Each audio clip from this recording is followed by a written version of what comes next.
Bismillahirrahmanirrahim. Assalamualaikum warahmatullahi wabarakatuh. Perkenalkan, nama saya Serli dan teman kelompok saya Nur Fadilah. Kami dari kelompok 13. Di sini kami akan mereview tentang buku yang berjudul Cermin Jiwa. Penulis dari buku ini adalah S. Prasetyo Utomo, penerbit Alfabet. Tahun terbitnya itu 2017. Jumlah halaman 264 halaman. Di dalam buku ini, pada bab pertama berjudul Pencuri Bunga Anggrek, menceritakan tentang seorang gadis yang bernama Sahra yang berumur 8 tahun. Ia menerima bunga anggrek dengan rasa sayang dan rasa takut yang terpendam. Semenjak hari itu, Sahra mulai berubah dan sering mengurung diri dalam kamarnya. Tetapi kali ini Sahra tidak memerlukan siapapun untuk berdandan cantik. Rupanya, seorang laki-laki telah menulis surat untuk Sahra. Saat Abah mengantarkan Sahra ke sekolah dengan menggunakan sepeda motor, Abah terus membujuknya untuk menceritakan siapa yang telah memberikannya surat dan bunga anggrek yang berwarna ungu itu. Tetapi Sahra tetap bungkam dan tidak ingin menceritakannya. Pada pagi berkabut, Abah membuka pintu. Abah pun melihat bocah lelaki itu. Kemudian, dari dalam kebun anggrek terdengar suara kesakitan. Seorang anak lalu berteriak. Abah pun menghampiri perempuan cantik yang merawat bunga anggrek dan bertanya, "Suara siapa yang berteriak?" Kata Abah. Perempuan cantik pun menjawabnya, "Oh, itu teriakan si maling kecil. Dia selalu mencuri bunga anggrek tiap menjelang pagi." Dalam hati Abah bertanya-tanya, apakah benar bocah lelaki bermata tulus yang berlari ke dusun tandus seberang sungai dan baru dihajar itu bernama Ismail? Pikir Abah sambil menyusuri jalan pulang. Lanjut ke bab 2 yang berjudul Setelah Derubus Menjauh. Derubus di kejauhan seakan mengguncang Abah untuk meninggalkan rumah. Abah memandangi Umi dengan sorotan kosong. Kenapa Abah malah ingin pergi? Abah menjawabnya, "Aku ingin kembali berguru pada kiai di pesantren. Lembah bayang-bayang seperti pada masa mudaku melupakan keguncangan hatiku." Menjelang dini hari, ketika jalan raya tergetar, terdengar suara bus pertama menjauh. Abah meninggalkan rumah, berbekal sedikit pakaian, uang, dan perasaan yang gundah. Sebelum berangkat, ia mendatangi Sahra, anak gadis kecilnya, yang masih 10 tahun. Diletakkannya harpa kecil permintaan gadis itu di tempat tidur. Pada tengah malam itu terdengar kejutan keras, dan Umi sudah paham siapakah yang datang. Umi menghadapinya dengan lembut, senyum, dan ramah. Setelah itu Umi membuka pintu dan menemukan seseorang lelaki setengah baya dan bertanya, "Di mana Abah kau sembunyikan?" Umi pun menjawab, "Abah mengembara. Aku tak tahu kapan Abah akan kembali." Lelaki itu pun mengatakan, "Dia berutang padaku. Janjinya akan segera dilunasi. Kenapa dia malah pergi?" Umi pun menjawab, "Akan kulunasi semua utang Abah. Bersabarlah, berilah aku kesempatan untuk membayarnya." Lelaki gambal itu meninggalkan rumah Umi dengan menggerutu. Pemilik toko kelontong terlaris di ujung pasar atau bisa dinamakan Juragan Zul menghampiri Umi dan bertanya, "Mengapa kau tidak minta cerai dari suamimu? Kau dilentarkan suamimu. Akan lebih baik bagimu kalau menjanda." Umi pun tertawa. Ia menertawakan diri sendiri. Ia masih memendam harapan. Suatu hari Abah pulang, hidup bersama kembali dengan Sahra yang selalu bertanya, "Kapan Abah pulang?" sambil memetik harpa dengan sembang bunyi-bunyi tanpa nada. Kita lanjut ke bab 3. Pohon Jodoh. Jauh meninggalkan istri, Abah termenung di bawah pohon jodoh. Pohon jodoh tumbuh sejak beratus tahun lamanya, jauh sebelum pesantren Kiai Sepuh berdiri. 9 tahun Abah telah meninggalkan rumah, pisah dengan istrinya dan anaknya yang bernama Sahra. Tetapi kini, setelah ketenangan jiwa bersemayam di hatinya, ia enggan kembali ke rumah. Di sisi lain, Umi bosan berada dalam kesunyian. 9 tahun lamanya terus menanti kapan waktunya Abah akan pulang. Ia tak ingin hidup dalam kebimbangan, dalam penantian yang akhirnya tidak jelas. Hari hampir senja ketika Umi mencapai lembah Bayang-Bayang dengan perjalanan kaki. Setelah melakukan perjalanan yang jauh, Umi pun sampai dan melewati gerbang pesantren. Dipandanginya pesantren yang senyap berselubut kabut, masjid tua yang dipenuhi para santri salat maghrib. Umi pun menggerakkan kakinya untuk melangkah ke masjid. Abah berdiri di mihrab masjid tua. Abah pun tersadar dipandanginya Umi yang sedang menunduk berdoa dalam getar. Setelah itu, Abah membawa Umi menghadap Kiai Sepuh yang terbaring lumpuh sendirian. Seorang putrinya sesekali menengok. Meskipun tubuh Kiai Sepuh tak dapat digerakkan, pandangannya masih tajam, masih bisa mendengar, masih bisa bicara dengan jelas. Sepasang matanya sebening tetes embun pagi hari berkilau memantulkan kesunyian. Sepuh hanya berdua dengan anak gadisnya. Ia memerlukan untuk mendampinginya mengasuh pesantren ini. Kiai Sepuh pun berkata, "Mudah-mudahan kau ikhlas suamimu merawatku di pesantren ini," kata Kiai Sepuh dengan penuh permohonan. Umi pun mengakhiri kebimbangannya, meninggalkan pelataran pesantren, melangkah pelan-pelan terbebas dari naungan pohon jodoh. Abah mengantarkan Umi dari naungan pohon jodoh hingga mencapai pintu gerbang. Mereka pun berpisah. Ya, saya akan melanjutkan bab selanjutnya, yaitu bab 4. Restu Kiai Sepuh. Kumohon Kiai berkenan merestui tokoh kita satu ini, pinta Kiai Maksum. Calon bupati itu tidak hanya menyalami dan mencium punggung tangan Kiai Sepuh. Ia tampak sangat santun, rendah hati. Ia datang ke pesantren lembah Bayang-Bayang dan kebimbang yang memancar di wajahnya. Kehadiran calon bupati itu telah membangkitkan kegairahan. Kiai Maksum pun menampakkan kepuasan. Wajah para santri lebih cerah dan senyum mereka lebih reka. Di pintu gerbang pesantren, Abah melepas Kiai Maksum menunggang kuda. Lanjut ke bab selanjutnya, saya akan menceritakan tentang cermin jiwa. Sepasang kupu-kupu mengintari kepalanya. Cahaya matanya serupa cermin jiwa, memantulkan hangat semesta yang membuka cakrawala. Sahra selalu memandangi lelaki itu sejak kecil. Lambat laun, Sahra mulai paham, dan ia takjub melihat Ismail tumbuh dengan dirinya sendiri di rumah kayu yang luas dengan kebun anggrek di sekelilingnya. Singkat cerita, ayah Ismail pun berkata kepada Ismail, "Telah kulamar Sahra untukmu," sambil menunduk. Tak tampak kerisauan pada wajah Ismail. Ia tetap tenang. Ia selalu melakukan segala hal sendirian diam-diam. Subuh ke-40, ayah Ismail berkunjung ke masjid.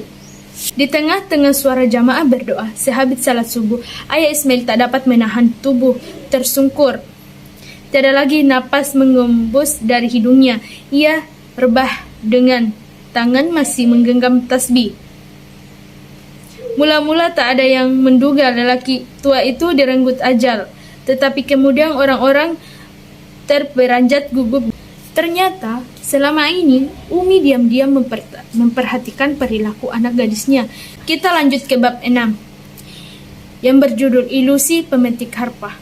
19 tahun umurnya, gadis itu belajar memetik harpa kecil yang diberi Abah sebelum berangkat mengembara. Besok pagi, ia ingin melakukan perjalanan ke pesantren terpencil itu. Kini Sahra memetik harpa seperti malam-malam terdahulu. Sahra memacu mobilnya memasuki peralatan pesantren lembah Bayang-Bayang. Hari pun hampir senja. Inilah pertemuan pertama Zahra dengan Abah setelah 9 tahun lamanya. Lelaki setengah baya itu tercengang, tak menduga bila anak gadisnya akan tumbuh semolek itu. Ia takjub tak menduga bakal dikunjungi Sahra dengan harpa kecil yang didekapnya. Abah memandangi Zahra dengan tatapan teduh, tetapi Zahra dapat melihat kegelisahan yang bergolak di balik keteduhan itu. Kau putriku yang bijak, tentu dapat menyelesaikan persoalanku, kata Abah penuh permohonan. Kiai Sepuh menghendaki aku menikahi anak gadisnya, Fatima, dan meneruskan mengurus pesantren ini. Bukankah Abah masih terikat pernikahan dengan Umi? Desak Zahra mengangkat tajam ayahnya, memang bibirnya tersenyum. Mereka tidak ingin mempersoalkannya tugas Abah. Fatima putri kesayangan Kiai Sepuh menemui Zahra di kamarnya. Mbak Fatima mau nikah dengan Abah, desak Zahra lembut. Fatima mengangguk penuh keyakinan. Zahra menyempitkan pandang, ingin menyingkap kejujuran hati perempuan yang penuh penyerahan itu. Benarkah tak ada pergelokan dalam jiwanya, atau bahkan penolakan? Tidakkah Abah terlalu tua bagimu? Aku tak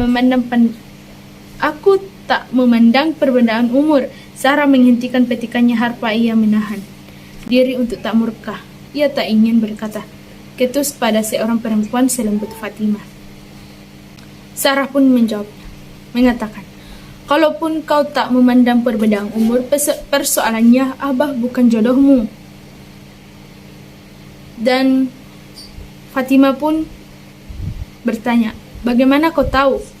Zahra merasa iba. Ia tak ingin melukai perempuan lembut yang menyerahkan hidupnya demi pesantren di relung dusun terpencil ini. Zahra menghampiri Abah, duduk berdua di bawah keteduhan pohon jodoh. Gadis itu menanti apa yang akan dikatakan ayahnya. Tak pernah Abah menampakkan wajah semurung itu kecuali ketika ia dulu memutuskan untuk meninggalkan rumah, pergi menemui guru mengaji semasa remaja. Zahra pun memutuskan untuk pergi dari pesantren itu, dan menjelang senja, Zahra berpamitan pada Kiai Sepuh, mohon diri pada Fatima yang tersipu-sipu dan melangkah ke bawah pohon jodoh tersebut. Zahra paham apa yang ayahnya alaminya saat ini. Zahra pun berpamitan kepada abahnya dan berkata, saya mesti pulang. Abah, minggu depan saya meninggalkan Umi. Saya akan segera kuliah sekalian mencari guru pemetik harpa. Izinkan putrimu ini mengembara sebagaimana Abah mengembara. Dan abahnya pun hanya bisa terdiam dan termenung. Tinggalan Zahra yang mengendarai mobilnya membawa kembali harpa kecil kesayangannya. Bulan purnama sangat dekat di puncak pohon jodoh. Dalam waktu yang sangat cepat, kedatangan Zahra ke lembah bayang-bayang seperti itu mengembalikan peristiwa yang telah dijalaninya. Nama saya Nur Fadilah. Baik. Ariel merasa kehilangan sebagai anak yang mendadak ditinggal ayah. Bupati yang baru setahun berkuasa dijemput paksa dengan mobil penjara. Hari itu, ayah menampakkan perangai pusar direnggut dari rumah. Ariel tidak bisa melupakan ketegangan muka beliau dengan sepasang mata memancarkan kegeraman saat meninggalkan keluarga. Ingin Ariel melupakan ayah yang dijemput paksa sejumlah orang beragam, bersepatu lars dan bersenjata. Ayah tak sempat berpamitan, tak menyampaikan pesan. Hanya menguras diri dalam kamar. Berhari-hari hingga bunda mengetuk pintu, Ariel tetap tidak mau keluar. Ia meninggalkan kamar hanya ketika suasana siang hari lengang. Rumah senyap dan semua pintu terbuka seolah tanpa penghuni. 2 orang pembantu dan seorang supir tak menampakkan diri. Ariel meninggalkan rumah tanpa berpamitan. Ia melangkah menyusuri jalan berumput di tempat wilayah pesantren. Bulan purnama bertegar di puncak gunung. Ariel memperlambat langkah. Ia hampir mencapai lereng gunung sebelah barat. Kalung-kalung berseliweran di puncak-puncak pohon buah-buahan hingga terbang mencari buah masak. Terdengar petikan harpa yang jernih, iramanya serupa tetes-tetes air menimpah danau di rongga gua. Ariel mencapai ladang petani yang berbatasan dengan hutan. Ariel tergagap. Ia mengikuti rudat di ke sebuah pondok sunyi. Rudat membakar kemenyan, harum asap kemenyan terurai membakar kemenyan. Ke sudut-sudut pondok, pekat dan memenuhi rongga dada Aryo. Ia telah kehilangan ayah dengan cara tak terduga. Ia ingin mencapai puncak gunung sendirian, hanya untuk menemukan ketenangan, ingin merenung mencari ketentraman. Ia telah 2 kali mendaki gunung ini. Ia memerlukan istirahat bila lelah, mencari tempat meringkuk, istirahat dan memejamkan mata, menggigil dalam kabut. Berhenti ketika lutut tak lagi bisa digerakkan, meringkuk di bawah rongga pohon tua, berbantal ransel, merasakan dingin menggigil. Di puncak gunung, di ketinggian 3432 yang dikatakan Rodat sebagai tempat mustajab untuk memohon, Aryo tidak bergerak untuk mengajukan permintaan kepada Tuhan. Ia juga menggugat Tuhan, kenapa ayah yang baru setahun diangkat sebagai bupati dijemput paksa sejumlah lelaki berseragam, berambut cepak di bawah ke penjara, mendekam di dalamnya. Yang sedianya Aryo ingin melampiaskan permohonan di puncak gunung itu diurangkannya. Aryo duduk bersila setelah melalui 12 jam pendakian. Matahari sore lenyap dalam kabut. Lelaki muda itu menemukan kembali kesegaran tubuhnya. Ketenangan puncak gunung menenterakannya. Ketenangan yang tak terbatas dengan langit, dan ketenangan itu tak ingin kembali dirusaknya. Tak meminta apapun pada Tuhan, ia bangkit, menyandang ransel, melancak jalan setapak menuruni gunung. Aryo turun dari gunung, mencapai lembah bayang-bayang saat hari hampir senja. Ia ingin mendengar kembali petikan harpa, tetapi pesantren tua alangkah sunyi, tubuh Aryo terasa sangat letih. Ia ingin cepat mencapai rumah. Ia selalu menangkap bayangan wajah bunda yang memanggil-manggilnya. Ia mesti berjalan kaki hingga mencapai jalan raya. Mungkin akan ada bus yang lewat. Ia bisa kembali ke kota. Abah menyusuri semak belukar, berhasrat menemukan anak kalong. Ia menyibak sebagai berduri. Matahari mulai menyengat, peluh mengaliri tubuh Abah. Ia mendengar cericit anak kalong, lemah dan menyayat hati. Anak kalung itu merangkak-rangkak di celak semah. Sayapnya lembut, tipis, dan rapuh kemerahan. Abah memungutnya. Ia bimbang sejenak, lalu bergerak melakukan perjalanan jauh menuju telaga dan pulau kecil tempat induk kalung bersarangan. Ia mengikuti arah suara ciat-ciat induk kalung terbang menjauh. Ia masyghul ketika melihat induk kalung itu terbang meninggi meninggalkan pesantren lembah bayang-bayang. Abah terus melangkah, mendekap anak kalung di dadanya, mencari arah ke telaga.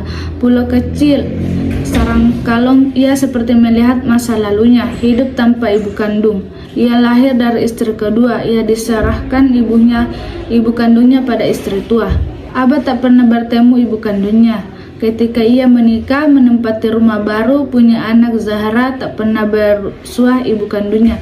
Ia lebih merasa nyaman bersuah dengan ibu tirinya. Hatinya tentram. Abah mengambil anak kalung yang hinggap di dadanya. Dibukanya telapak tangan, kalung kecil itu bergerak-gerak. Sayapnya terbang. Ia mengepakkan sayap, terbang rendah, terbang berkitar-kitar di antara pepohonan, menemukan induknya. Induk kalung tersentak, anak kalung hingga di dadanya.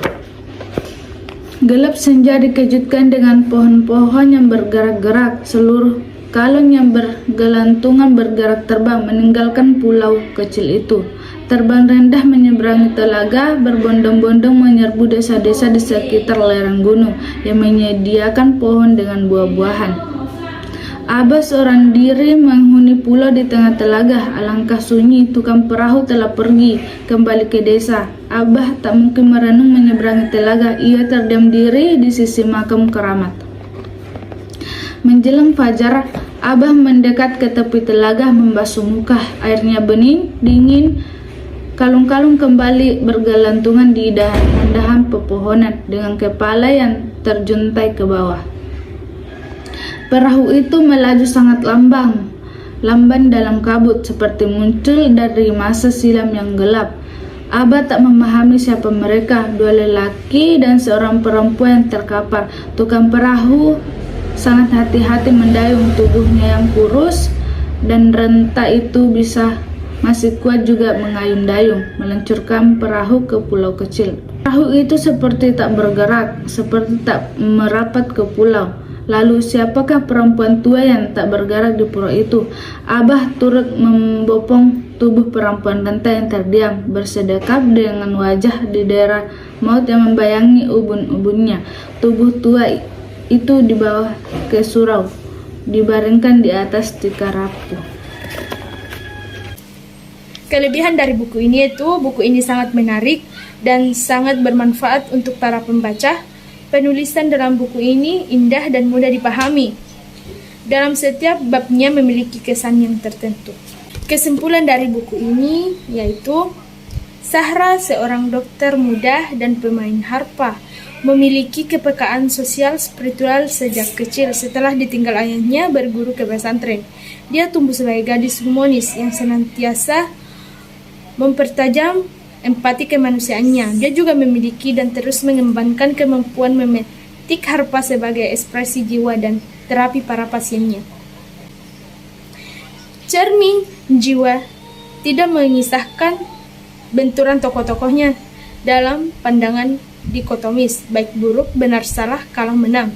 Peristiwa-peristiwa di dalamnya yang berkembang menajam sebagai konflik menjadi latar batin yang memunculkan perkembangan karakter tokoh dalam pencarian spiritual, ismi dan humanisme. Novel ini serupa cermin jiwa yang memanturkan kearifan manusia dalam memaknai keserakahan dan ketamakan atas kepemilikan duniawi. Kurang lebihnya mohon dimaafkan. Sekian dari kami. Wassalamualaikum warahmatullahi wabarakatuh.